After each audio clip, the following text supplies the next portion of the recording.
you have to find your reason why, right? Like I started this company as a side hustle in 2015, but I didn't go full time to 2018, right? Like it's just drivers that every individual has. There's no one thing I can just point to and say, Kendrick, this is why you're consistent, or Ezinne, this is why you're consistent, right? Or persistent.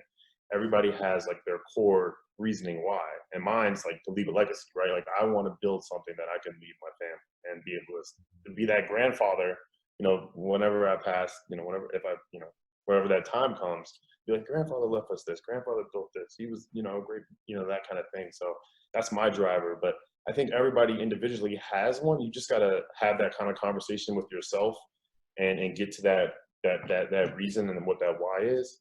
And I mean, I think some of the greatest battles we have are with ourselves, and we just don't realize it until you kind of look yourself in the mirror or just sit down, tune everything out, and just get a pen and paper and just figure it out. You know, it's one of those things where. But I think just more specific, just to be blunt, I think it just really boils down to money for a lot of people, where they don't see the financial success right away, and then we just kind of lose interest.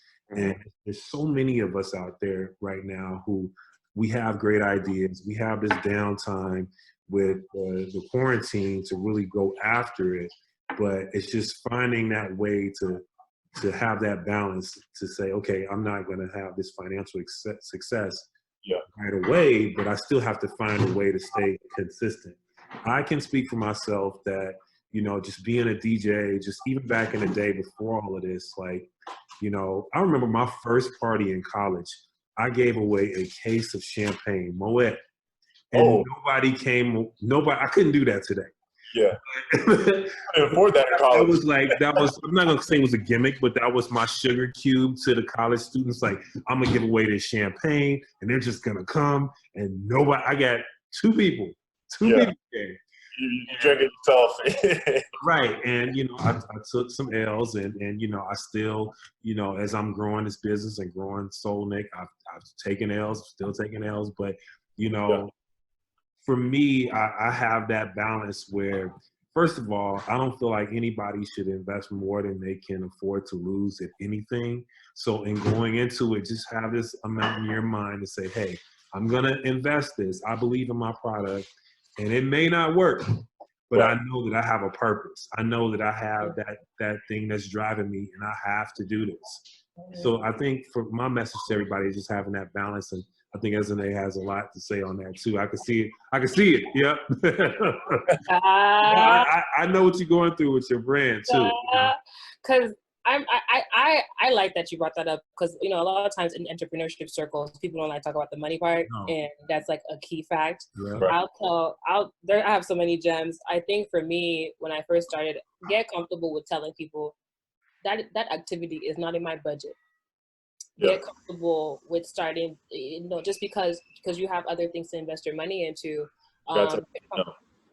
And also get comfortable with your starting point is not your end game. A lot of times we want our first product, so we want the first things that we're launching to be perfect. And the reality of the situation is, when you first start, your resources are not, it is not, except like you're in a circle with like millionaires or something, what you have is not, you should look back 6 months or a year later and be like, cringe. It should be, you should cringe at what you started off with. That shows dollars, but you need $15 for the product that you want to create or the experience you want to create. Use the $5 and do what you can. People respect consistency. Once all they need to see is that, oh, he or she is still, they are still going at it, and the cubes will start falling into place. I also will say, for me, especially when it's like, how do you stay motivated? I've started to lean into the idea that this journey has its ups and downs. There are some months where my mouth will drop when I see my total, and there are some months where I'm like, well, we just thank God that we can pay this. And what I've gotten comfortable with is telling myself that this is a business that I created. This is not me.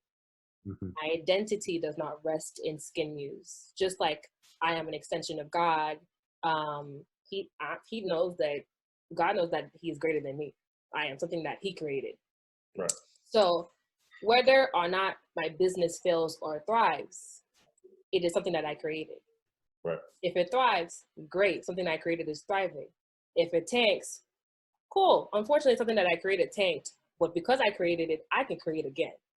Exactly. You know, Yes. we, the creator of the business, didn't die. So what that means is that the journey is, we're gonna keep it. We are going to keep it pushing. You can bank on it that this is not you.